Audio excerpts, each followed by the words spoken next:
एक सवाल ये कि क्या बीजेपी हरियाणा विधानसभा का चुनाव हार रही है? क्या बीजेपी ने इस बात को स्वीकार कर लिया है कि वो अब कुछ भी कर ले, हरियाणा उनके हाथ से गया? आप सोच रहे हैं कि मैं ये सवाल क्यों पूछ रही हूं? सवाल इस वजह से पूछ रही हूं क्योंकि ये दो खबरें तो थी ही कि भाई अनिल विज जो है वो अपनी सीट हार रहे हैं, नायब सिंह सैनी जो चीफ मिनिस्टर हैं वो लाडवा से बहुत मुश्किलों में फंसे हुए हैं, वो अपनी सीट नहीं बचा पाएंगे, वो हार रहे हैं।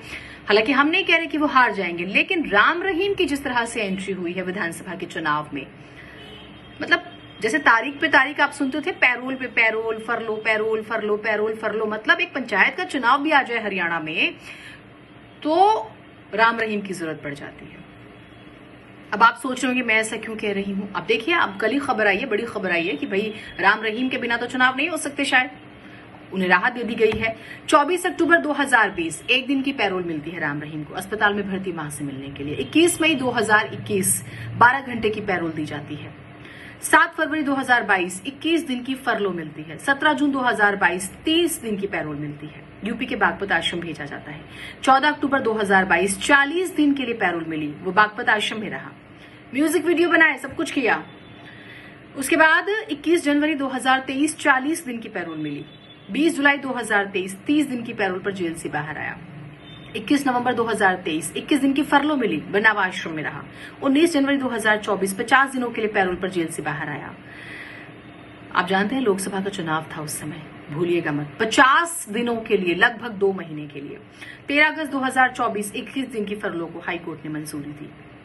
विधानसभा के चुनाव है हरियाणा में, यूपी में 10 सीटों पर उपचुनाव है, मत भूलिएगा।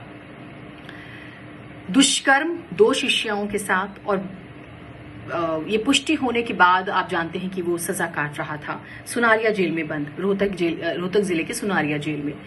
2017 में सजा सुनाई गई थी डेरा प्रमुख गुरमीत और 3 अन्यों को 16 साल पुराने पत्रकार हत्याकांड मामले में 2019 में दोषी ठहराया गया।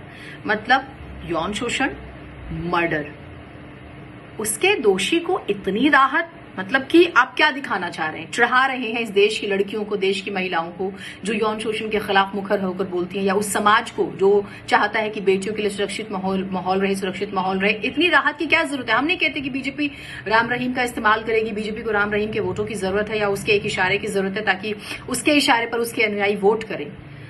लेकिन एक तरफ सोनम वांगचुक जो कि चाहते हैं कि लद्दाख की जो स्थिति है उस पर बात हो, और एक तरफ ये, सोच लीजिए हम क्या देख रहे हैं अपने समाज में।